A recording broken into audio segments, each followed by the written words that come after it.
Gairsain budget सत्र के बाद हल्द्वानी पहुंचे विधायक सुमित हृदेश ने जनता टीवी से बातचीत में कहा कि विपक्ष ने सदन में बेरोजगारी, स्वास्थ्य, शिक्षा और महंगाई जैसे महत्वपूर्ण मुद्दे उठाए। उन्होंने हल्द्वानी और कुमाऊं क्षेत्र के विकास संबंधी मामलों पर भी जोर दिया और कहा कि विपक्ष की जिम्मेदारी जनता की आवाज को विधानसभा तक पहुंचाना ही है। उत्तराखंड में भाजपा सरकार ने इस कार्यकाल का अंतिम बजट पेश किया है। लगभग 1000 करोड़ से ज़्यादा का बजट उत्तराखंड में पेश किया गया है विधानसभा में। और इसके बाद क्या कुछ इस बजट में खास रहा, उसको जानने के लिए हमारे साथ हैं हल्द्वानी विधायक सुमित हृदेश जी। सुमित जी, स्वागत है जनता। धन्यवाद। सुमित जी, 1000 करोड़ से ज़्यादा का बजट पेश हुआ है, क्या कुछ देखते हैं इस बजट में? नहीं, वो तो आकार है। 1,11,000 करोड़ का जो बजट बताया गया है, उसमें मैंने पहले क्या कहा था यहाँ से जाने से पहले, आवंटन बनाम क्रियान्वयन। आवंटन क्या है? 2022 में जो आवंटन लघु योजनाओं और विकास योजनाओं पे था, वो 3.5% से ज़्यादा आपने गिरा दिया। मैंने पहले क्या कहा था, पाई चार्ट जो पीछे होता है, पीली किताब मिलती है बजट की, वो सबसे महत्वपूर्ण है। एलोकेशन क्या है आपके फंड्स का, तो आकार में आपने बजट बढ़ा दिया, लेकिन जो ऋण है उत्तराखंड का, वो लगातार उसका जो ब्याज है प्रति व्यक्ति, जो इंटरेस्ट है, इस प्रदेश में लगातार बढ़ता जा रहा है। तो ये निराशावादी बजट था और मैं केवल एक तकिया कलाम इस्तेमाल नहीं कर रहा हूँ। बेरोज़गारी आपकी आंखों के सामने, महंगाई आपकी आंखों के सामने, गैस का संकट आपकी आंखों के सामने, इसके लिए कोई पूर्व अनुमान नहीं था, कोई पूर्व की तैयारी नहीं थी। तो ये सारे विषय जनता के सामने हैं। जनता जनार्दन है और मैं जनता से आपके माध्यम से कहना चाहता हूँ कि जो असलियत है वो आपकी आंखों के सामने है, छुपी नहीं है। प्रत्यक्ष को प्रमाण की आवश्यकता नहीं है। बिल्कुल। अच्छा, बजट में हमने देखा कि लगभग युवाओं के लिए खासकर जो बजट रखा जाता था पूर्ववर्ती सरकारों में या पहले की उसमें, तो इस बजट में युवाओं के लिए कुछ खास देखने को मिला नहीं।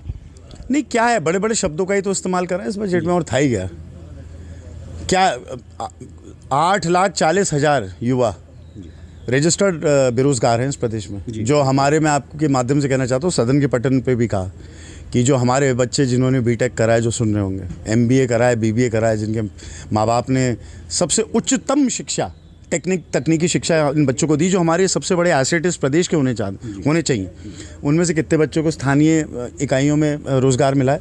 ये आंकड़ा सरकार जिस दिन पेश कर देगी, तो जो 70% आरक्षण का सपना पंडित तिवारी जी और कांग्रेस की सरकारों ने देखा था, उस सपने को धूमिल होते हुए जनता अपने आप समझ जाएगी कैसे करा है। बिल्कुल। अगर कारखानों की बात करें तो उत्तराखंड में जिस तरीके से औद्योगिक इकाइयां स्थापित की गई, तो अब की बजट में इन औद्योगिक इकाइयों के लिए भी कुछ खास दिखाई नहीं दिया। तो इस पे भी शायद आपकी तरफ से एक सवाल सदन में आया था कि औद्योगिक इकाइयां भी काम नहीं कर रही। नहीं, वो तो पलायन हो चुका है जी।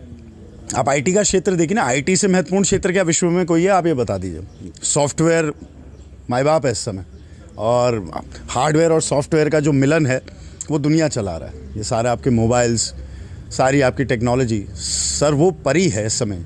बताइए आप मुझे, IT की कितनी कंपनियां यहाँ पे काम कर रही हैं और कितनी जा चुकी हैं? HP कैसे गई, अन्य कंपनियां कैसे कैसे IT की कंपनीज निकल रही हैं यहाँ से। तो जिस तकनीकी चीज़ में पूरे विश्व में भारत का डंका IT में, वहीं प्रदेश की सरकार को उसकी कोई चिंता ही नहीं है। आप यहाँ पे आदमकाल की बात करते हैं, आप ये बोलते हैं कि यहाँ से जो आए हैं वहीं भेज देंगे। आप इनका क्या वक्तव्य है, क्या है? लैंड जिहाद, थूक जिहाद, लव जिहाद। अरे 21वीं शताब्दी में आपने ये सब बातें तो चलो अपने राजनीतिक मंतव्य को पूरा करने के लिए कह दी। तेल कौन से देशों से आ रहा है जो आप ईंधन इस्तेमाल कर रहे हैं? बोलिए ना, तेल का इस्तेमाल बंद करवा देना ये लोग। अगर इतना ही अपवित्र है और सब इतने अपवित्र हैं, तो जहाँ से तेल आ रहा है, तेल का बॉयकॉट कर दो, गैस का बॉयकॉट कर दो। प्रगति नहीं होगी क्या? IT सेक्टर इतना महत्वपूर्ण है, IT सेक्टर पे क्या काम करा आपने? आप बताइए, कुछ है ही नहीं जवाब।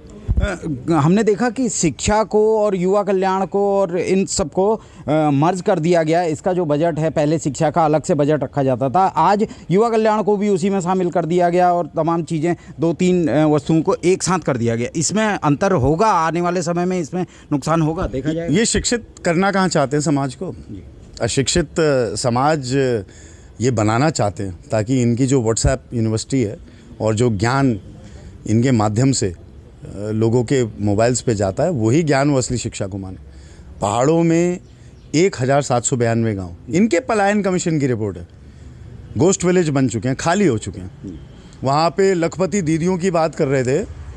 पहाड़ में जाके दुर्दशा देखिए, यहीं से शुरू हो जाइए ओखलकांडा ब्लॉक से और ऊपर द्वाराहाट तक चले जाइए, गैरसैंण भी चले जाइए, चमोली ज़िले में चले जाइए। गांव में लड़के तो हैं लेकिन लड़कियां गांव छोड़कर जा चुकी हैं, शादी तक नहीं हो पा रही गांव में। यह असंतुलन जो है आने वाले समय के लिए, एक ज़माना था 90 का दशक और 2000 का दशक, हरियाणा में बहुत बड़ी दिक्कत होती थी, हर दिन अखबार में आता था। आप देखिएगा कुछ महीनों में, देखिएगा अगले साल तक अखबारों में छपने ना लग जाए कि असंतुलन की वजह से पहाड़ों की और दयनीय स्थिति हो गई है। तो ये राज्य सरकार की असलियत केवल इतनी ही चीज़ दिखाती है। अच्छा सुमित जी, एक आखिरी सवाल, क्योंकि आखिरी बजट सरकार ने पेश किया है, 2027 में सामने चुनाव खड़े हैं, क्या लगता है कि इस बजट का असर चुनाव पे देखने को मिलेगा? देखिए, एक विनिश्चय तो माननीय अध्यक्ष जी करती हैं सदन में। अब ये विनिश्चय जनता के हाथ में, जनता ये विनिश्चय करेगी जब पोलिंग होगी कि जनता यही नफ़रत की बातें सुन सुनकर अगर उन्हें खुशी मिल रही है किसी प्रकार की, तो फिर समाज किस दिशा में जा रहा है बहुत बड़ा प्रश्न है। लेकिन अगर विषय पर बात हो कि सरकार किस लिए बनी है, ये गंदे गंदे भाषण देने के लिए, नफ़रत फैलाने के लिए, या विकास कार्य करने के लिए, रोज़गार देने के लिए, महिला सुरक्षा सशक्तिकरण देने के लिए, बच्चों को अच्छी शिक्षा देने के लिए और समाज में एक प्रोडक्टिविटी लाने के लिए, और जो बच्चे यहाँ पे सबसे मैंने कहा ना एसेट हैं उनके संरक्षण के लिए, या फिर ये हवा की बातें कि जिससे राजनीतिक मंतव्य पूरा हो रहा है। तो अगर आप इनकी राजनीति को स्वीकार कर रहे हैं और प्रदेश की प्रगति को नकार रहे हैं तो जनता के लिए बहुत बड़ा प्रश्न है। चलिए, बहुत बहुत धन्यवाद। तो आपने देखा किस तरीके से हल्द्वानी विधायक सुमित हृदय ने इस बजट को डिफाइन किया है, क्या कुछ बजट में खास रहा, ये हल्द्वानी विधायक की ज़बानी आपने सुना।